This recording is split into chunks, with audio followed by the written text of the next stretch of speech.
Mon objectif, c'est de faire en sorte que les Français qui ont de l'argent puissent le réinvestir dans les entreprises françaises.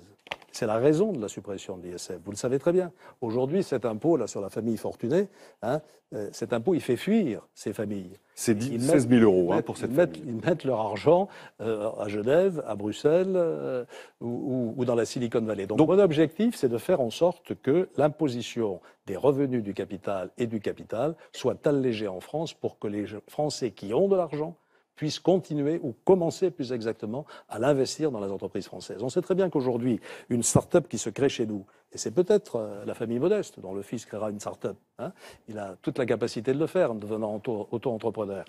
Qu'est-ce qui se passe au début? Il trouve un peu d'argent pour lancer sa start-up. Et puis quand il veut se développer, il ne trouve pas d'argent. Eh bien, c'est la famille fortunée qui va pouvoir garder son argent en France et l'aider à développer son... Voilà la logique de mon projet. Alain Juppé, c'est un raisonnement économique, on l'entend, mais est-ce qu'il n'y a pas une question en France qui se pose, qui est celle des inégalités qui sont ressenties de plus en plus douloureusement? Est-ce qu'avec vous, au pouvoir, ces inégalités ne vont pas se creuser? La principale inégalité, c'est le chômage, et je n'en sortirai pas.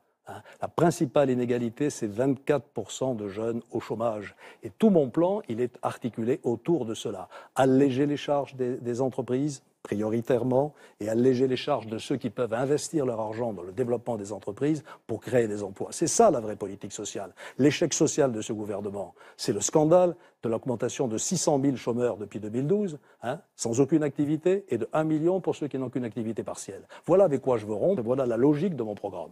Je poursuis pour notre ménage modeste. La pilule Juppé est quand même d'autant plus amère que, outre les impôts, ce ménage va devoir travailler jusqu'à 65 ans. Pas tout de suite. À terme, en tout cas, c'est la perspective qui s'offre à lui. Il va devoir travailler également 39 heures par semaine, et non plus 35. S'il tombe au chômage et que la reprise est là, ses allocations peuvent être diminuées. Les minima sociaux, vous le disiez à l'instant, peuvent être aussi limités. C'est la fête, quoi. Oui, mais s'il travaille 39 heures au lieu de 35, il aura un 13e mois. Voilà, c'est la logique. Donc il y gagnera. Il y gagnera. Et il faut sortir de cette idée que la France peut continuer à travailler moins que la plupart de nos pays concurrents. Oui, je pense qu'il faut augmenter la durée du travail pour produire plus et donc créer davantage d'emplois. Je vous dis, quand vous me dites que celui qui passe de 35 à 39 heures va déguster, pour reprendre un mot un peu facile, je dis qu'il gagne un 13e mois de salaire. Je comprends bien le raisonnement. Ouais. C'est pas un raisonnement, c'est une réalité. C'est la disproportion des efforts que vous demandez aux uns et aux autres. Alors j'entends bien que les riches peuvent s'en aller, ils sont mobiles. Ça veut dire qu'au fond, le rapport de force, ils l'ont pour eux et que vous prenez ça pour un fait acquis. Je pense qu'aujourd'hui, le chômage frappe plutôt les familles modestes que les familles riches, qui ont les moyens de trouver du boulot pour leurs enfants. Donc je pense que les familles modestes, si j'atteins mon objectif, qui est de faire reculer réellement le chômage, qui est de faire en sorte qu'il n'y ait pas 150 000 décrocheurs à la sortie de l'enseignement secondaire. Je ne suis pas sûr que les 150 000 décrocheurs ils soient vraiment dans les familles riches qu'on vient de voir tout à l'heure et que le problème ce soit celui-là. Il est plutôt dans les familles modestes. Et c'est à ça que je veux m'attaquer. Et c'est ça qui sera la vraie justice sociale. L'idée justement de garder un ISF, mais dont le périmètre aurait été différent. Sur l'immobilier, par exemple. L'immobilier, sa valeur progresse au fond sans qu'on fasse rien. Il ne s'agit pas de la rémunération d'un travail, contrairement à une entreprise qui était, elle, aujourd'hui intégrée dans l'ISF. Ce n'était pas une idée intéressante? Cet impôt est absurde. Il n'existe nulle part ailleurs. Si, en Grande-Bretagne, il frappe l'immobilier, justement, dans des proportions beaucoup plus importantes. Chez nous aussi. La taxe foncière frappe l'immobilier. C'est pas un impôt sur le capital. Est-ce que vous savez? Si, c'est un impôt sur le capital. Bien sûr que si. La taxe foncière est un impôt sur le capital. Vous venez de le dire à propos de la Grande-Bretagne. Parce que la base locative, elle a été indexée il y a très longtemps. L'impôt sur la fortune rapporte 5 milliards et la taxe foncière en rapporte 30.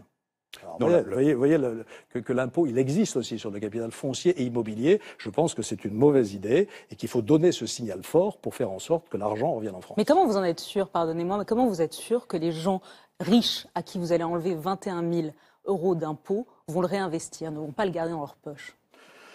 C'est toute la logique de mon plan. Et je pense que cela fonctionnera. Comment? Parce qu'ils auront intérêt à placer leur argent. S'ils ont de l'argent, ils le placeront pour que l'argent leur rapporte. Ils le placeront dans des entreprises françaises qui sont des entreprises en croissance. Une start-up qui croit, si vous mettez de l'argent dans une start-up, imaginez qu'elle réussisse, qu'elle devienne une licorne. Vous devenez encore plus riche. Et donc vous devenez encore plus riche. Donc vous voulez que les riches deviennent encore plus riches? Non, je veux que les riches ils aident au développement de nos entreprises. Parce que la licorne, elle aura créé des centaines d'emplois.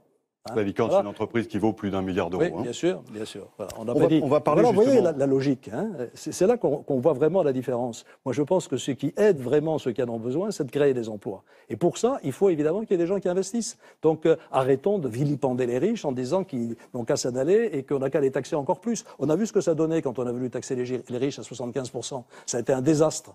Hein, et d'ailleurs, on est obligé de revenir en arrière. Alors, arrêtons d'opposer les riches et les pauvres. C'est grâce à ceux qui ont de l'argent qu'on pourra développer les entreprises qui donneront de l'emploi à nos jeunes.